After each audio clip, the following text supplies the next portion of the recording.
একটা গাছে পর্যন্ত 8 থেকে 10 কেজি হারভেস্ট হয়েছে মাল, এখনো মাল দিয়ে আছে। যে গাছের বয়স 11 মাস, এখনো ফল আছে।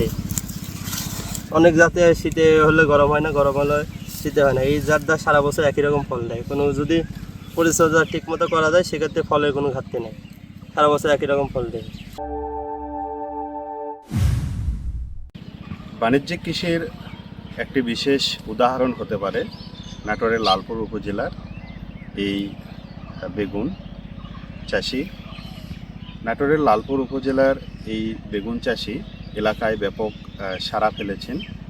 তিনি স্থানীয় উন্নত একটি জাত, এই জাতের নাম হচ্ছে শেওলা বেগুন। এই বেগুন আপনার বৈশিষ্ট্য হলো এটা আপনার আমাদের আঞ্চলিক জাত আর কি। দেশাল হতে আপনার অন্যান্য হাইব্রিড জাতের থেকে এটা আর কি রোগের প্রতিরোধ ক্ষমতা বেশি। আর আপনার এটার আরেকটা বড় বৈশিষ্ট্য হলো আপনার শীতে এক কালার, আপনার গরমে আর এক কালার, যা অন্য কোনো বেগুনের নাই।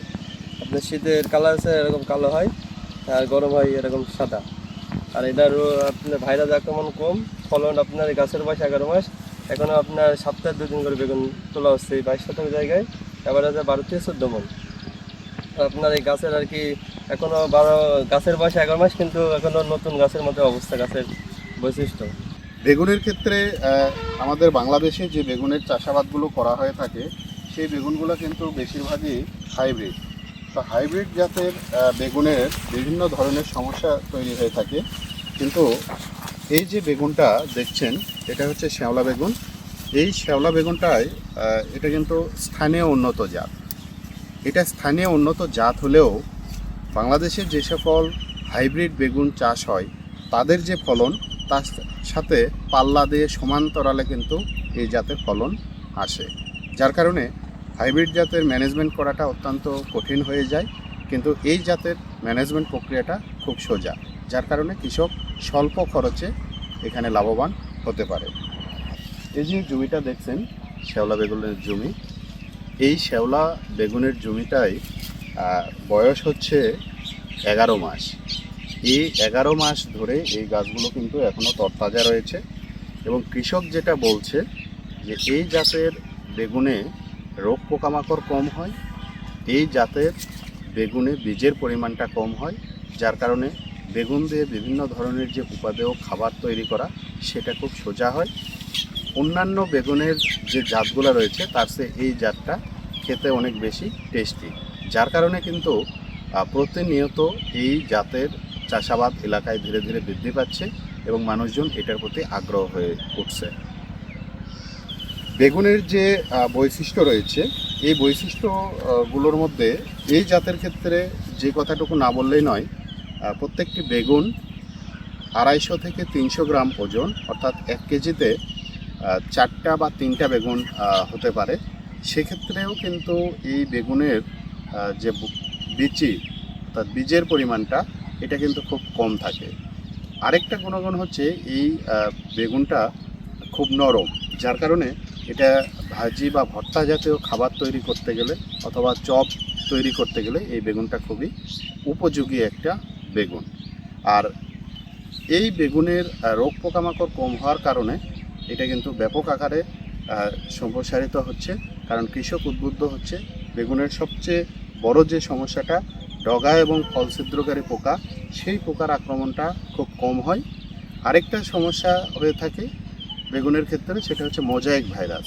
এই বেগুনের জাতে কিন্তু মোজাইক ভাইরাসের পরিমাণটা খুবই কম। আপনারা দেখতে পাচ্ছেন এই গাছের বয়স 11 মাস, তারপরেও কিন্তু এখানে মোজাইক ভাইরাসের দেখা পাওয়া কিন্তু খুবই দুষ্কর একটা বিষয়। এই বেগুন আপনার বৈশিষ্ট্য হলো এটা আপনার আমাদের আঞ্চলিক জাত আর কি। দেশাল হতে আপনার অন্যান্য হাইব্রিড জাতের থেকে এটা আর কি রোগের প্রতিরোধ ক্ষমতা বেশি। আর আপনার এটার আরেকটা বড় বৈশিষ্ট্য হলো আপনার শীতে এক কালার, আপনার গরমে আর এক কালার, যা অন্য কোনো বেগুনের নাই। আপনার শীতের কালার আছে এরকম কালো হয়, আর গরম হয় এরকম সাদা। আর এটার আপনার ভাইরাস আক্রমণ কম, ফলন আপনার এই গাছের বয়স 11 মাস, এখনও আপনার সপ্তাহে 2 দিন করে বেগুন তোলা হচ্ছে এই 22 শতক জায়গায়, এবার আছে 12 থেকে 14 মণ। আপনার এই গাছের আর কি এখনও গাছের বয়স 11 মাস, কিন্তু এখনও নতুন গাছের মতো অবস্থা গাছের বৈশিষ্ট্য। আমার হাতে এই মুহূর্তে যে বেগুন দেখছেন এটা হচ্ছে শেওলা বেগুন।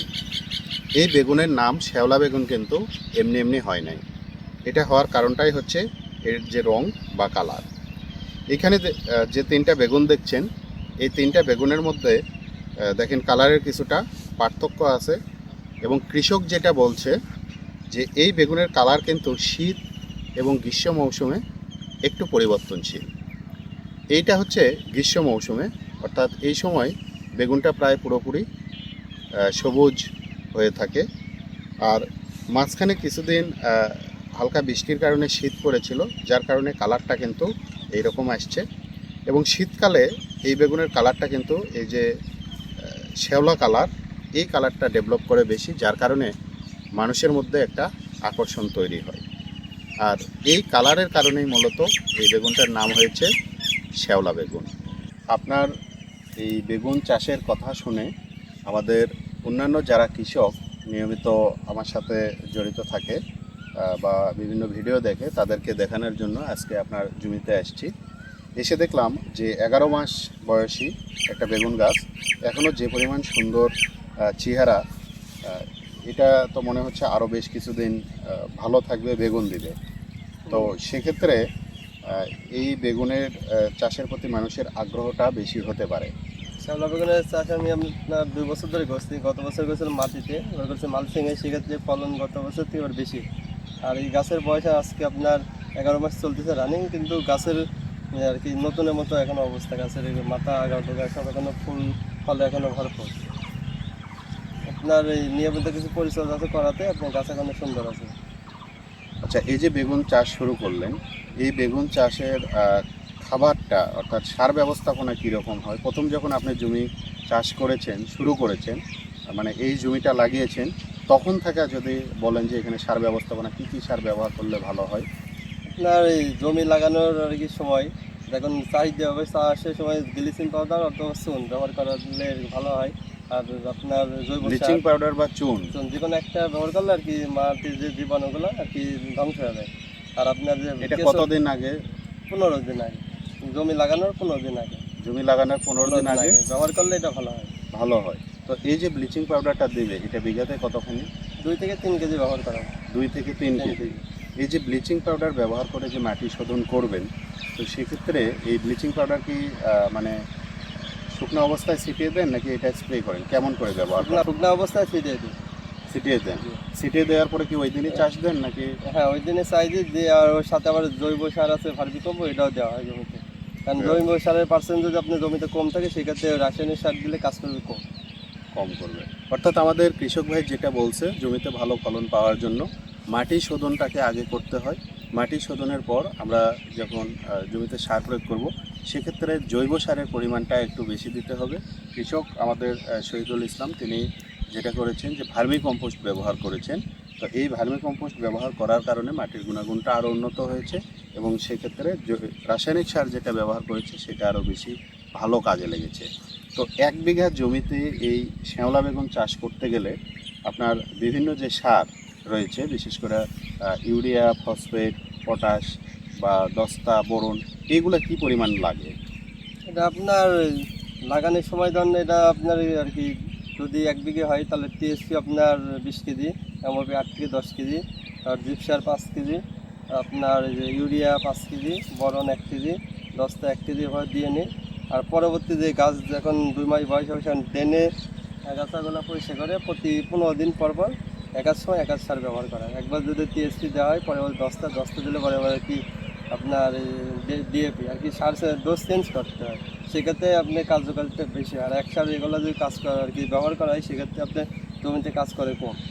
মানে আপনি বলছেন যে জমি তৈরি করার সময় এখানে আমরা টিএসপি সার দিয়ে তৈরি করব, কিন্তু পরবর্তীতে যখন গাছের বয়স 2 মাস হয়ে যাচ্ছে, তখন আমরা টিএসপি সারের পরিবর্তে এখানে ডিএপি সার ব্যবহার করব, সেক্ষেত্রে উপকারটা বেশি পাবো। আপনার আর কি যখন 2 মাস যখন বয়স হবে, এরপর থেকে আর কি যখন খাদ্য লাগবে 15 দিন পর পর, সেক্ষেত্রে একার সময় একাত্তর সারের ডোজ দিতে হবে। এক সার রেগুলার ব্যবহার করলে কাজটা করবে কম। আর একার সময় সারের যদি ডোজ চেঞ্জ করে ব্যবহার করা যায়, সেক্ষেত্রে আপনার ফলন আর কি কার্যকারিতা বেশি হবে।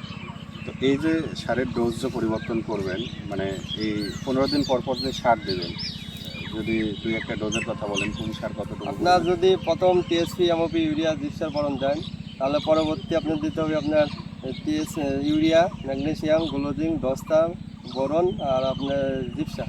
আর এরপরে যদি আপনার দেন আপনার ডিএপির সাথে আবার বোরন দিতে হবে, কারণ বেগুনে আপনার এই ফুল ফল সেট হওয়ার জন্য, যাতে ফুল ফল না ফাটে, তারপরে বেগুনের কালারগুলো যে সব থাকে, কালার সুন্দর থাকে, এই জন্য আর কি প্রতিটা সারের সাথে বোরন ব্যবহার করলে ভালো কাজ করে বেগুনের ক্ষেত্রে।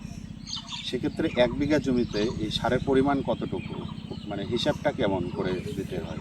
এবার আপনার টিএসপি যদি দেওয়া হয় তাহলে আপনার 20 কেজি, অ্যামোপিজন 8 কেজি, ইউরিয়ার সাথে 2-3 কেজি, আর জিপসার 5 কেজি, বোরন 1 কেজি, এভাবে আর কি ডোজগুলো দেওয়া হয়। এটা কি 15 দিন পর পর? হ্যাঁ, আর কি ওইগুলো সার একসাথে, আবার পরের ডোজে সার আবার একসাথে 500 এরকম সার একবার আর কি দিলে, তাহলে প্রতিটা সারের কাজ, প্রতিটা একটা সারের কাজ তো এক রকম, সেক্ষেত্রে আপনি একটা দিলে আরেকটা দিবেন না, সেক্ষেত্রে কার্যকারিতা কম হবে। মানে আপনি বলছেন যে এই গাছ বড় হওয়ার পর থেকে, অর্থাৎ লাগানোর 2 মাস পরে পর থেকে থেকে। প্রতি 15 দিন পর পর সার আমাকে, দিলে আপনার গাছের আর কি যে আগা ডোগা সব আর কি একই রকম থাকবে, ফলের কোনো ঘাটতি হবে না। সেক্ষেত্রে এই যে সার ব্যবহার করছেন, এই সারের পরিমাণটা কি বেশি হয়ে যাচ্ছে না, কি মনে হয়? আপনার বিঘিতে আপনার টিএসপি 20 কেজি তো দেওয়াই যায় 15 দিন পর পর? না, 15 দিন পর টিএসপি 20 কেজি দিলে আবার দস্তা দিই, পরে আবার ডিএবি দিই, পরে আবার টিএসপি দিই। আগে যদি আপনার টিএসপি দিই 15 দিন পর, তাহলে ওই টিএসপিতে আবার দেন 1 মাস পর পর আর কি জমিতে পড়বে, কারণ মাঝখানে আবার অন্য 2টা ডোজ দেওয়া হবে। আপনার টিএসপি দেওয়ার পরে আর কি আপনার দিয়ে তাহলে আপনার বোরন সার কতদিন পর পর হচ্ছে? 1 মাস পর পর? বোরনটা স্যার আমি যে সাড়ে সাথে যে প্রতিটা সাড়ে সাথে দিলে বেগুনের কালারটা ভালো থাকে। সেটা কত পরিমাণ দেন? আপনার একটা আছে আপনার টেন্সের একটা বোরন আছে, সেটা আপনার হচ্ছে 600 টাকা কেজি, ওটা হাফ কেজি দিলে হয়ে যায়, বিঘাপতি হাফ কেজি? Half KG. আর আপনার অন্য অন্য কোম্পানি যেরকম 300 টাকা 200 টাকা কেজি, ওইটাগুলোর আপনার রেজাল্ট কম হয় সে। তো এই যে মালচিং পেপার ব্যবহার করেছেন, মালচিং পেপারের ক্ষেত্রে সারটা কোথায় প্রয়োগ করেন? আপনার মালচিং পেপারের ক্ষেত্রে আপনার জমি তৈরি করার সময় বেডে দেওয়া হয়, আর পরবর্তীতে আপনার ড্রেন আছে, ড্রেনে ব্যবহার করা হয়, ড্রেনের মাটিটাকে আলগা করে দিয়ে ড্রেনে দেওয়া হয়।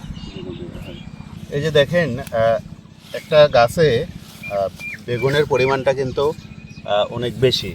কৃষক যেটা বলছে যে এখানে সঠিকভাবে যদি সার ব্যবস্থাপনা করা যায়, তাহলে বেগুনের সাইজ এবং বেগুন যে ধরবে, এই ধরার পরিমাণটাও কিন্তু অনেক বেড়ে যায়। এবং কৃষক যেটা বলছে যে বেগুন তোলার পর অর্থাৎ প্রায় 3 বার বেগুন যখন তোলে, গাছটা দুর্বল হয়ে যায়।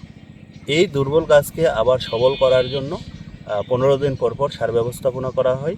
সেক্ষেত্রে আমাদের যে বিভিন্ন সার রয়েছে, ইউরিয়া, টিএসপি বা ডিএপি, এরপর পটাশ, এই সারগুলো একসময় দেওয়া হয়। ঠিক তার 15 দিন পর অন্যান্য যে মাইক্রোনিউট্রিয়েন্ট, বিশেষ করে দস্তা, বোরন, জিপসাম, এগুলো দেওয়া হয়। তার ঠিক 15 দিন পর আবার ইউরিয়া, ফসফেট অথবা ডিএপি এবং পটাশ এটা দেওয়া হয়। অর্থাৎ সারগুলোকে অল্টারনেট করে দেওয়া হয়, যাতে করে গাছ তার সুষম পুষ্টি পেয়ে থাকে। এটা আপনার 2 বছর রাখলে রাখা যাবে এই গাছে। আপনার এই গাছ 2 বছর পর্যন্ত রাখলে সেক্ষেত্রে আর কি ডালপালা সাইজ এগুলো যেরকম এরকম পাত্তি ডালগুলো কেটে দিয়ে আবার পরিচর্যা করলে নতুন করে, সেক্ষেত্রে আপনার নতুন আবার জোয়ার আসবে, নতুন ফল আসবে, ফলের সাইজগুলো ভালো হবে। আর যদি জাম হয়ে যায় সেক্ষেত্রে আর কি নিচের পরিচর্যা করতে একটু সমস্যা। আপনার পরিচর্যার বিষয় হচ্ছে মালচিং পেপার যদি করা হয়, সেক্ষেত্রে আপনার আগাছা কম হবে, সার পানি এগুলো কম লাগবে, তার পোকার আক্রমণ কম। তার বেগুন অনেক সময় বর্ষাকালে এই মাটিতে শুয়ে থাকে, পচে যায়, আর মালচিংয়ে শুয়ে আর কি এভাবে বসে থাকলে পচবে না। মালচিং দিলে আপনার অনেক আর কি সুবিধা আছে, পাঁচশো এরকম। অন্য অন্য আপনার বেগুনের থেকে শাওলা বেগুন আর কি রোগ পোকা আক্রমণ কম। আপনার এটাতে আমাদের আঞ্চলিক জাত, দেশি জাত, সেই ক্ষেত্রে আপনার ভাইরাস আক্রমণ কম। অন্যান্য হাইব্রিড আর কি বেগুনাতে বছর ভাইরাস আক্রমণ অনেক বেশি। সেক্ষেত্রে আমার 1350টা গাছ আছে, তার মধ্যে 20 থেকে 25টা গাছ ভাইরাস আছে। একটা গাছে কি পরিমাণ বেগুন ধরে? একটা গাছে এই পর্যন্ত 8 থেকে 10 কেজি হারভেস্ট হয়েছে মাল, এখনো মাল দিয়ে আছে। যে গাছের বয়স 11 মাস, এখনো ফল আছে। অনেক জাতে শীতে হলে গরম হয় না, গরম হলে শীতে হয় না। এই জাতটা সারা বছর একই রকম ফল দেয়। কোনো যদি পরিচর্যা ঠিক মতো করা যায়, সেক্ষেত্রে ফলের কোনো ঘাটতি নেই, সারা বছর একই রকম ফল দেয়।